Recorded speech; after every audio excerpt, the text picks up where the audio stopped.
Bem, nós vamos entrar num tema extremamente importante, que basicamente é o diferencial aqui com relação à matemática que você já conhece, que é o conceito de derivada, né?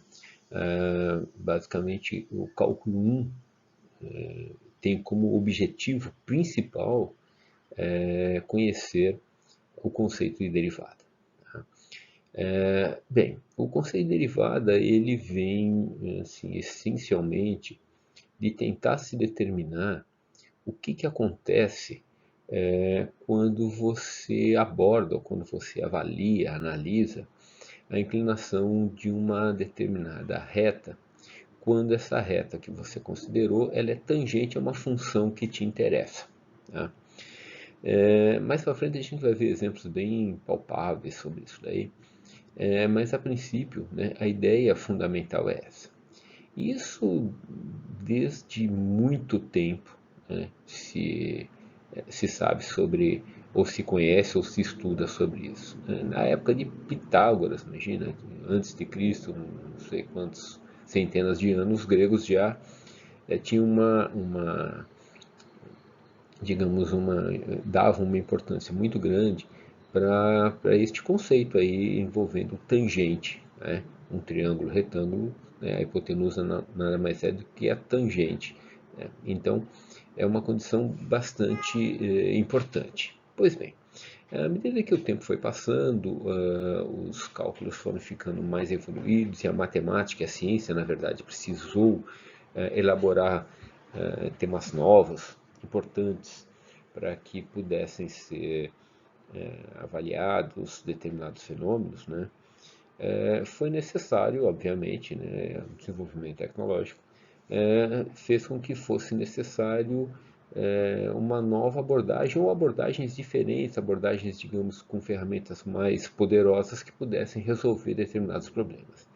Bem, isso aconteceu com a matemática em várias frentes distintas, particularmente nessa área denominada de cálculo, né? Foi-se necessário essa compreensão.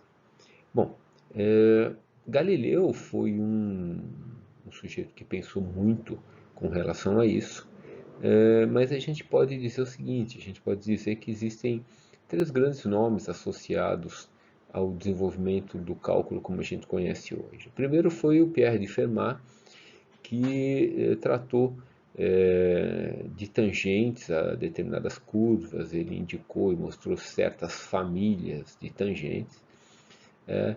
Posteriormente, o Newton, que fez uma abordagem envolvendo fenômenos físicos, né? Então, muitos consideram o Newton como o pai aí do cálculo diferencial, porque havia uma necessidade de se mostrar o comportamento de determinados movimentos, né? E o cálculo diferencial, de certa forma, aborda isso. Mas quem deu um formato muito parecido com o formato que a gente utiliza hoje em dia foi um alemão, que é o Gottfried Leibniz, né? O Leibniz foi um sujeito que formalizou de um modo mais matemático, de forma que pudéssemos sintetizar melhor aí o, a forma de se operar este cálculo, né?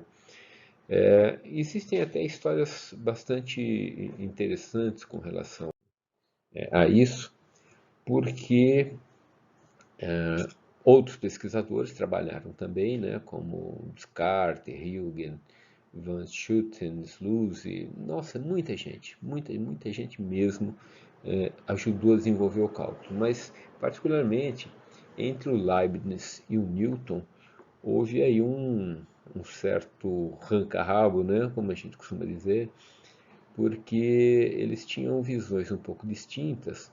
O Newton não era um sujeito de gênio fácil e o Leibniz, pelo jeito, também não, né?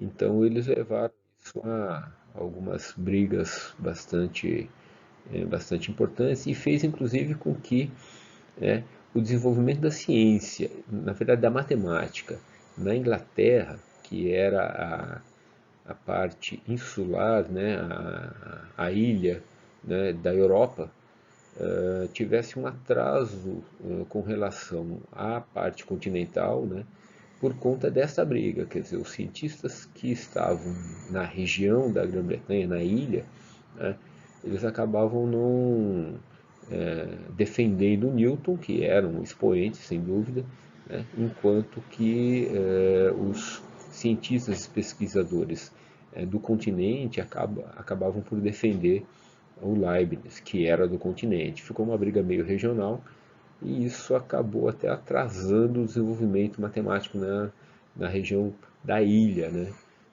Da ilha da Inglaterra, Grã-Bretanha, enfim. Bom, mas enfim, isso tudo passou, né? Hoje a gente tem tudo isso como história. Existe aqui um tema bastante, um texto bastante interessante, se você quiser buscar, que é esse texto de História da Derivada. É um artigo escrito em 4 páginas, ele conta bastante essa história com todos os atores envolvidos à época, tá certo? Bom, isso foi só uma introdução. O que a gente vai tratar neste módulo aqui é um módulo ligeiramente longo. Hoje a gente vai dar uma introdução bem superficial a respeito do conceito, de como se chegou ao conceito de derivada. Depois nós vamos abordar isso do ponto de vista do que o Newton fez. Ele fez isso para velocidade e aceleração de movimento de corpos. Depois nós vamos definir, basicamente, eu vou voltar a definir novamente a derivada de uma função. Vamos verificar que todos esses cálculos, inclusive que a gente vai mostrar um pouquinho adiante, eles vão ser facilitados, né? Esta forma que a gente vai abordar aqui é só para mostrar da onde surgem os fenômenos matemáticos aqui, né? Porque a forma de se derivar, de se aplicar uma operação, essa operação chamada derivada, ela é bastante mais simples quando se trata de polinômios, e quando você tem outros tipos de função, você consegue fazer uso de tabelas, né, que são, ninguém acaba decorando, existem centenas e centenas de derivadas tabeladas, aplicadas a cada tipo de função diferente, e a gente vai verificar como que a gente consegue abordar essas derivadas, quais são as formas de operá-las, como que a gente busca melhor isso numa tabela. Então tudo isso aparece aqui nas regras de derivação. Nós vamos verificar que quando você tem funções compostas, é possível você fazer derivada, e isso é extremamente importante. Diversos fenômenos são derivados de função compostas. Nós também temos as chamadas derivadas de ordem superior, que é você derivar uma função, chegar numa nova função e derivar novamente essa função, né? Às vezes derivar 2, 3 vezes, né? Isso é uma condição bastante importante. Nós vamos verificar o fato de que algumas funções elas não estão escritas na forma explícita. Abordamos isso lá atrás, o que era uma função explícita. E a derivada de uma função implícita tem uma forma específica de ser feita. Vamos falar um pouquinho sobre o que são funções paramétricas, né? São funções que podem depender de uma terceira variável, e a gente vai ver como que isso aí é possível de ser abordado.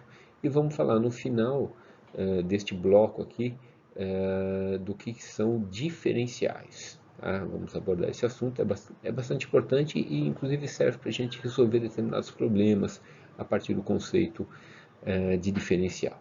Tá? Isso vai ser um bloco de assuntos. Depois nós vamos estudar especificamente as aplicações envolvendo derivados, algumas aplicações financeiras, aplicações de máximos e mínimos, que são temas bastante importantes, né, aplicados inclusive às áreas de engenharia civil e arquitetura. Né? E isso vai formar um segundo bloco que não está ainda aqui nesse apanhado que vamos fazer agora, ok? A importância de se analisar uma reta tangente a uma dada função, ela se dá porque isso mostra para a gente o comportamento daquela função. Né? Se você considera uma reta tangente a inclinação dessa reta tangente pode dizer se aquele fenômeno que está sendo representado por aquela função, se ele aumenta, se ele diminui, qual é a velocidade com que ele aumenta, qual é a velocidade com que ele diminui, se ele é estável, se ele não é. Então aqui eu até inseri aqui um exemplo do que você poderia ter como a inclinação de uma reta. Se você tivesse essencialmente uma coleta de preços diárias ao longo de um ano de um determinado produto e você pudesse colocar isso num gráfico, representar os dias em função do preço. E você poderia verificar que uma hora o preço sobe, desce, desce mais, sobe mais. Imagina, por exemplo, nesses últimos 6 meses o preço da gasolina, né? A variação que houve, ou o preço do dólar em função, o custo do dólar em função do tempo. Então você consegue verificar o seguinte, que se você plotar todos esses pontos, isso vai gerar para você uma função. Essa função, que pode ser modelada matematicamente, né, se você analisar, se você olhar para essa função, você pode verificar que, olha, essa função pode estar crescendo, ela pode estar atingindo um pico, ela pode voltar a cair, né, de tal forma que para cada ponto dessa função, se você traçar uma reta tangente àquele contorno de gráfico, né, você vai verificar se a inclinação for muito grande, significa, poxa, os valores sobem rapidamente. Se a inclinação for menor, os valores sobem com menor velocidade. Se a inclinação for negativa, os valores estão diminuindo. Qual é a velocidade, né? Qual é a inclinação com que eles diminuem? Né? Se você tiver uma reta paralela ao eixo X, ou seja, se ela não for nem inclinada para um lado nem inclinada para o outro, também é uma informação importante. Você está dizendo que naquele ponto ou naquela região não há variação, seja lá do preço, da velocidade do produto, do escoamento, da temperatura, percebe? É possível você analisar isso usando o conceito de reta tangente, que no fundo vai representar para a gente as derivadas. Então, se observarmos essa figura aqui, ó, nessa figura nós temos uma função que é essa linha contínua aqui, em azul, que eu estou desenhando em azul agora, que é uma função qualquer. Ela representa alguma coisa qualquer. Aqui é só matemática, mas ela pode representar preço em função de tempo, ela pode representar temperatura em função de tempo, ela pode representar peso em função de distância. Então tem uma série de coisas que isso aí pode ser representado do ponto de vista, digamos, físico. Né? Então essa função que está aqui, imagina que você pegou dois pontos distintos, um ponto x1 e um ponto x2. Bom, como você tem uma função, essa função é um f de x, né? Portanto, se você pegar um valor x1 e substituir nesta função, você vai achar um correspondente valor f de x1 ou y1 simplesmente. A mesma coisa você faz para x2, você pode achar este outro ponto aqui. Então, entre este ponto que nós achamos aqui, interseção x1, y1 e x2, y2, que nós estamos nomeando de pontos P e Q, por eles eu posso traçar uma reta tangente, uma reta secante, né? Uma corda, uma linha que une esses dois pontos. Bom, acontece o seguinte, acontece que eu posso pegar e fazer este ponto Q, que está aqui, ele se aproximar do ponto P. Então eu posso fazer esse ponto Q aqui, olha, caminhar na direção do ponto P. Quando você faz isso, as retas começam a ficar, as retas tangentes, aquelas retas secantes começam a ficar cada vez mais inclinadas, de tal forma que quando eu chego no limite do ponto P, a reta que eu obtenho é uma reta tangente ao ponto P. Então eu tinha um conjunto de retas aqui, e essas retas eu fiz com que este ponto ficasse cada vez mais próximo do ponto P, portanto as setas sofreram inclinações, de tal forma que no limite essas setas ficaram tangentes ao ponto P. E é justamente essa ideia aqui. Ó. Então, matematicamente, a tangente do ângulo né, deste ângulo alfa que está aqui, vai ser cateto oposto por cateto adjacente.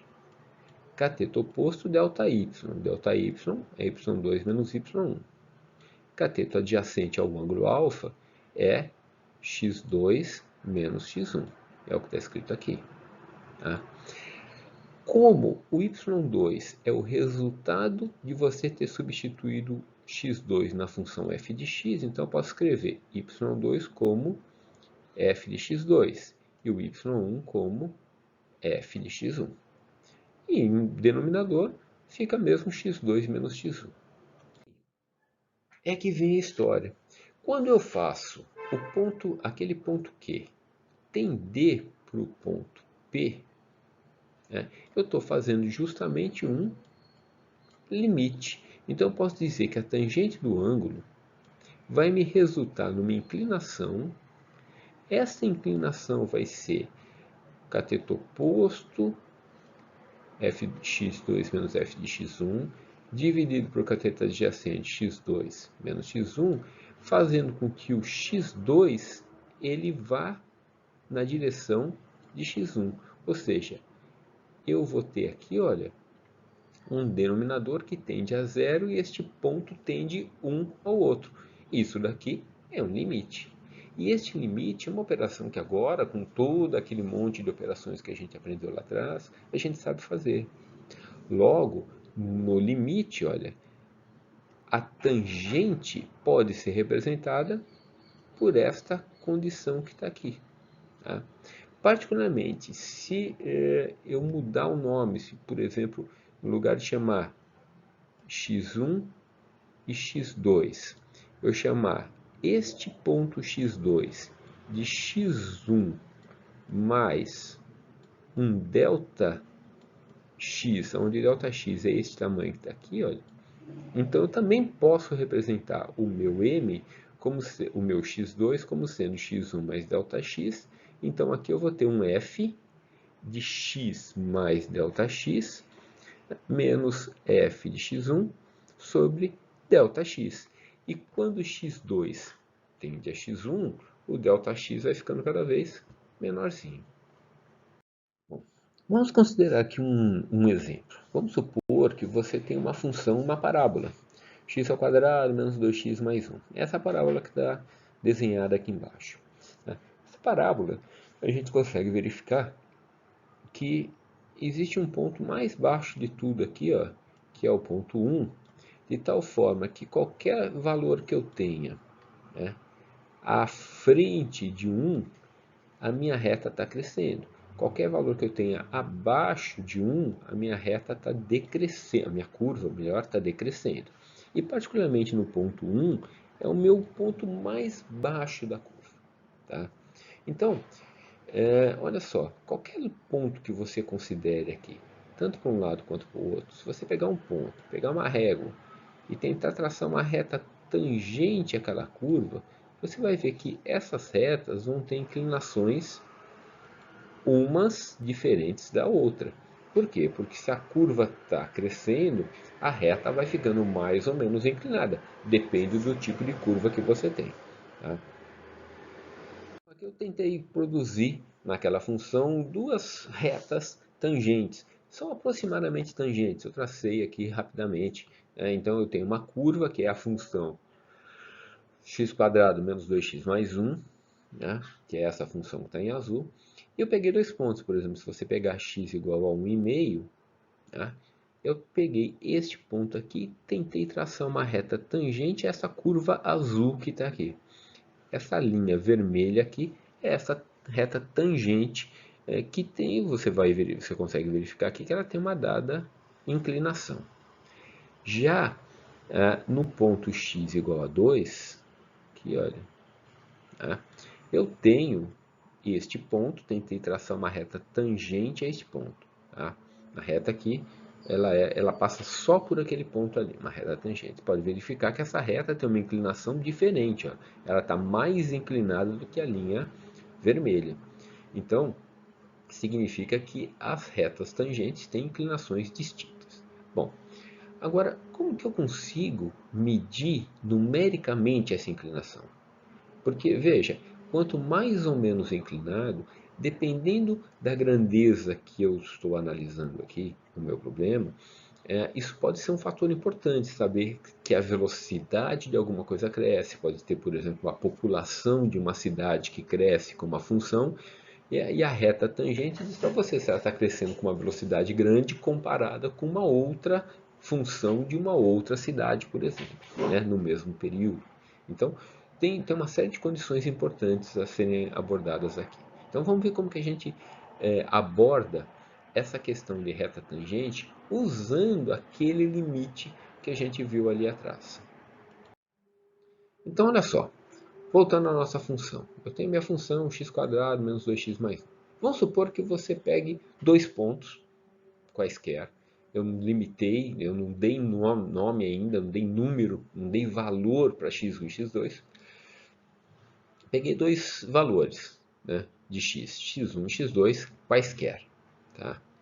Ou ainda posso escrever que eu tenho um valor x1 e um valor x2 que é igual ao x1 mais um pedacinho. Ele aumentou um pouquinho. Então, neste caso, se eu fizer x2 tender a x1 ou ΔX tender a zero, para usar aquela expressão, essa que está aqui, ó, eu vou fazer então a aplicação, né, dessa expressão que está aqui, ó, limite. Então eu repito aqui, ó, limite de f de x mais ΔX. X mais ΔX é x2. Tá? Então, x mais ΔX. O que eu tenho que fazer? Para cada valor de x que eu tenho da minha função, no lugar de escrever x, eu vou escrever x mais ΔX. Então, olha só, aqui eu tinha um x ao quadrado na minha função. Então, eu coloquei x1 mais ΔX ao quadrado. Depois eu tinha x, então ficou duas vezes x1 mais ΔX. Aí eu tinha 1, e aqui ficou 1 mesmo. Tudo isso aí menos a própria função x1 ao quadrado menos 2x1 mais 1. Então eu peguei a própria função, substituí aqui. Tudo dividido por ΔX. Essa função, essa coisa que está aqui, ó, é aquilo que a gente tinha lá na página anterior, né, duas páginas anteriores lá. Tá?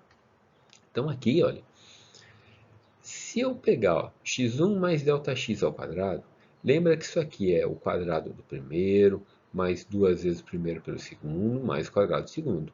Isso não é novidade, porque a gente falou isso lá no comecinho. Por isso que a gente fez aquela revisão de produtos notáveis, de como que a gente abria polinômios. Então tá aqui, eu abri este quadrado que está dentro do parênteses aqui, tá?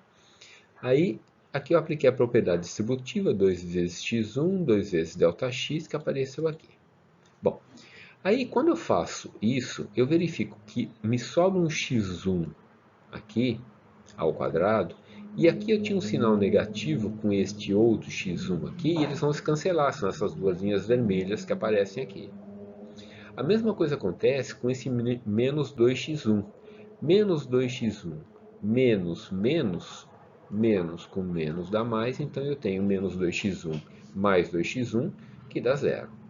E este 1, com esse menos 1 aqui, também dá zero, de tal forma que eu simplifico essa função por essa daqui.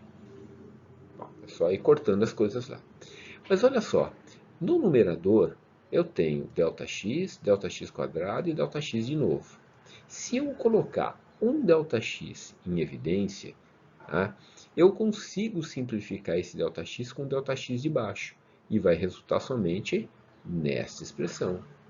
Só que essa expressão que está aqui, se eu fizer o limite para ΔX tender a zero, se isso aqui tender a zero, sobrou só 2x1 menos 2. Então, esta função que a gente chegou aqui, ela fornece para a gente exatamente a inclinação de qualquer reta tangente em qualquer ponto que me interessa. Olha que bruxaria isso daqui. Né? Você sai, faz uma contarada toda e você chega numa nova função que vai te dar qualquer inclinação que você deseja, ou a inclinação em qualquer ponto que você deseja na sua função, tá? Que é dado por isso daqui que está aqui. Então, vamos ver o que acontece quando a gente substitui um valor.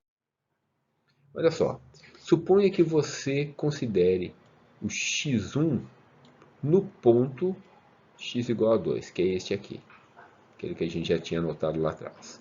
Então, neste ponto aqui, olha, se você pegar o x e substituir por 2, você vai ter 2 vezes 2, 4, menos 2, 2. Significa que a tua inclinação é 2. Mas lembra, inclinação é tangente de alfa, tangente deste ângulo que está aqui. Tá? Então, se ele é tangente deste ângulo, tá? A tangente de alfa é igual a 2, você vai na calculadora, faz lá tangente menos 1 de 2, você vai achar a inclinação, 63,4 graus. Então, esta reta aqui vale 63,4 graus de inclinação. Tá? E se eu substituir outro ponto qualquer? É o que a gente está fazendo aqui. Aqui, olha, eu estou substituindo, por exemplo, aquele valor de 1,5. Se você substituir 1,5 no lugar de x1, vai ficar 2 vezes 1,5, que dá 3, menos 2 dá 1. Portanto, para x igual a 1,5, aqui, olha, a inclinação é 1. Como a inclinação é 1, a tangente de alfa é 1. O arco cuja tangente é 1, ou seja, tangente menos 1 de 1 vai dar 45 graus. Então, essa reta é menos inclinada do que a anterior. A anterior tinha 63,3. Essa tem 45 graus. E se por acaso eu fizer x1 igual a 1? Exatamente esse pontinho que está aqui embaixo. Se você fizer x1 igual a 1, 2 vezes 1, 2, menos 2, 0. Ou seja, a inclinação é 0. O que fornece para a gente é essa reta que já está em verde, aqui que eu estou reforçando aqui embaixo. Então, esta operação de tangente, de calcular a tangente, é uma operação bastante importante. A gente vai ver que quando as grandezas, na verdade, quando as funções representarem grandezas reais, porque aqui elas representam x e y, são simplesmente funções. Quando elas representarem grandezas reais, a interpretação do resultado é extremamente importante do ponto de vista técnico-científico. Ok?